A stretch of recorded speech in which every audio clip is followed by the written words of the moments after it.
નમસ્તે દર્શક મિત્રો. લીગલ એડવાઇસ બાય હેમા શુક્લની મારી યુટ્યુબ ચેનલમાં આપનું હાર્દિક સ્વાગત છે.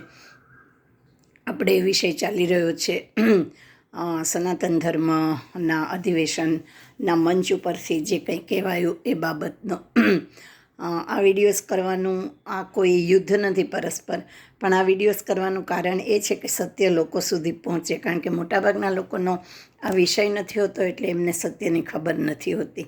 હવે મુદ્દા ઉપર સીધા આવીએ તો એક વાત એ થઈ કે ભગવાની ગરિમાને ઝાંખપ ન લાગે એટલા માટે દિલ્હી જતાં પહેલાં કે દિલ્હીમાં ભગવા ઉતારી નાખવામાં આવ્યા હતા.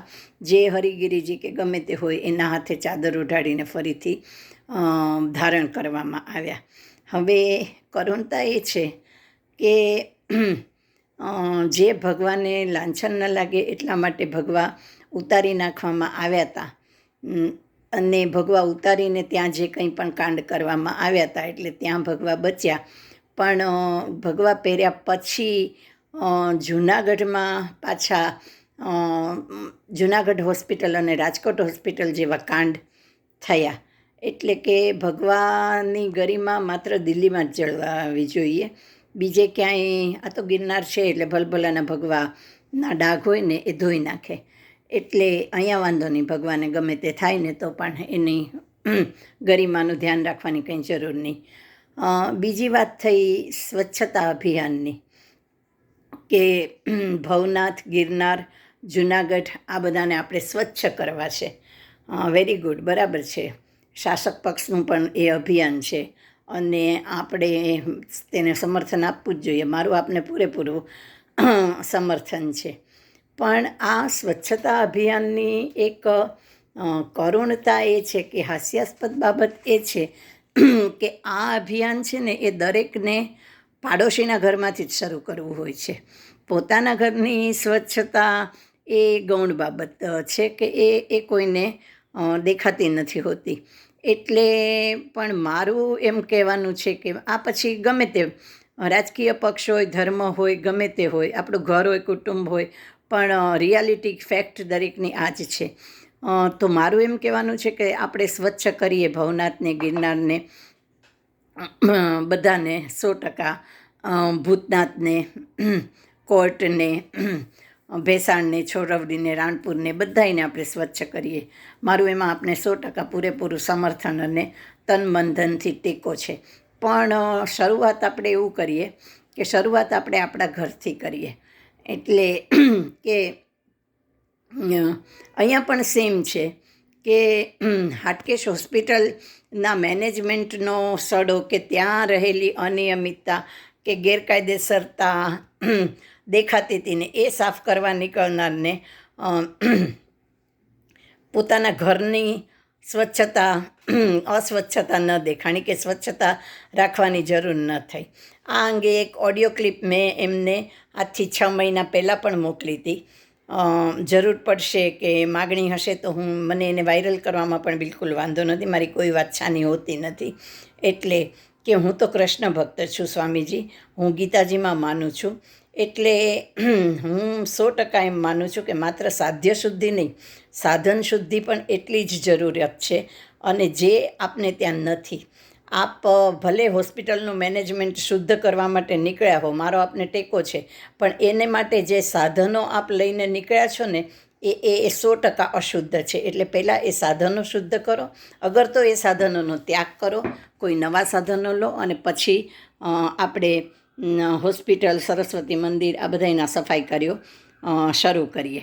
એટલે પણ એ વસ્તુ બનવાની નથી હોતી. સ્વચ્છતા અભિયાન આપણે જોઈએ તો ભૂતનાથથી આપણે આગળ વધીએ તો આપણે રાણપુર, છોડવડી એમાં જઈએ. ગૌશાળાના નામે નાટક કરીને જે આવડી મોટી ભાગવત સપ્તાહ અને કેટલુંય ફંડ ન જાણે ઊભું કરવામાં આવ્યું, એ વ્યક્તિએ બાજુના પોતાનો જે એનો હોમ ગ્રાઉન્ડ કે હોમ ટાઉન છે, રાણપુરના તાલુકાના, ભેસાણ તાલુકાના છોડવડી ગામની ગૌચરની, રેવન્યુની અને ફોરેસ્ટની કેટલી જમીન દબાવી છે એની આરટીઆઈની વાત આપણે ગયા એપિસોડમાં કરી ગયા કે મેં આ આરટીઆઈ કરી છે, મને જવાબ મળવા નથી દીધો, મારી ઉપર સરપંચના ને એના ફોન આવ્યા છે, આમના ફોલોઅર્સના પણ ફોન આવ્યા છે આરટીઆઈની ઇન્ક્વાયરી અંગેના. આરટીઆઈની ઇન્ક્વાયરી ત્યારે જ કરવી પડે કે જ્યારે જો કંઈ ગોટો હોય તો, અને જેની સામે કરવામાં આવી હોય એને તો આવી ઇન્ક્વાયરી કરવાની તો જ જરૂર પડે. એટલે ગૌશાળાને નામે ભાગવત સપ્તાહ કરવાની જરૂર ન પડે. જો એ ગૌચરની જમીન દબાવી ન દીધી હોય ને તો એટલે આપણે ત્યાંની સ્વચ્છતા કરીએ.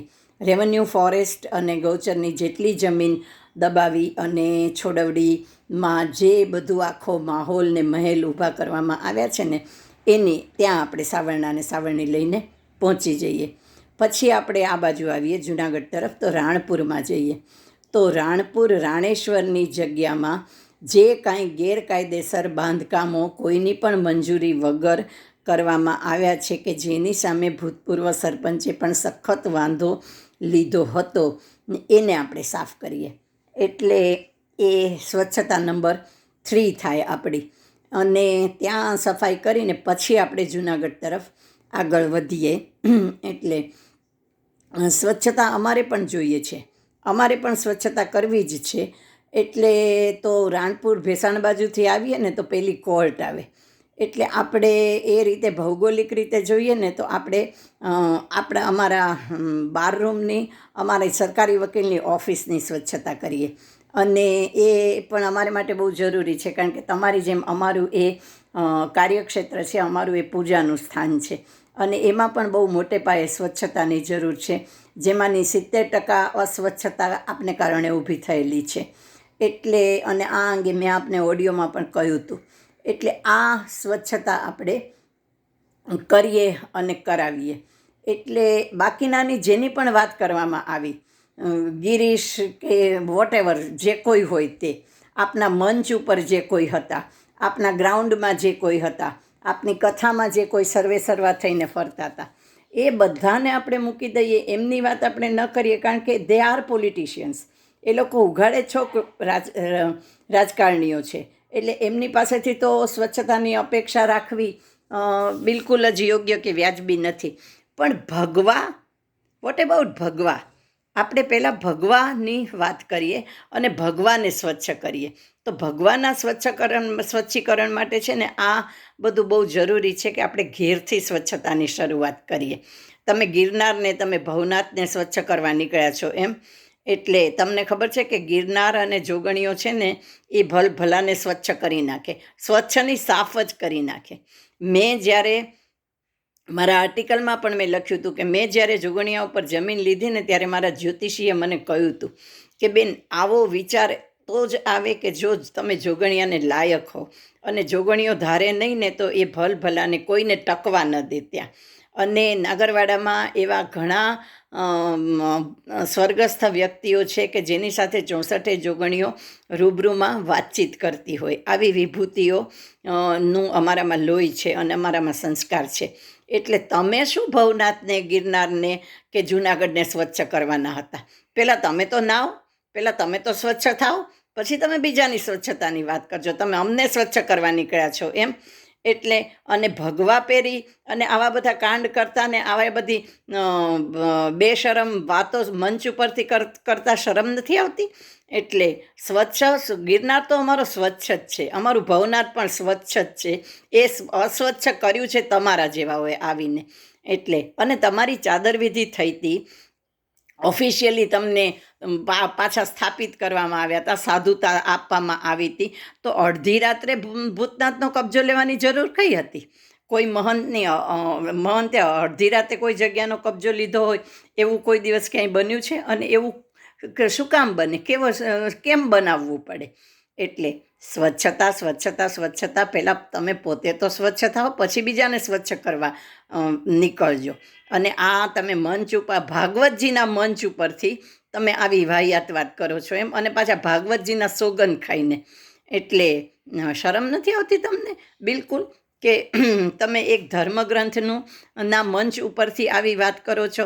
અને ધર્મગ્રંથના મંચ ઉપર જ જો તમારે સનાતન ધર્મની સભા બોલાવી હતી તો એમાં મહત્ત્વના સંતો કેમ ગેરહાજર હતા?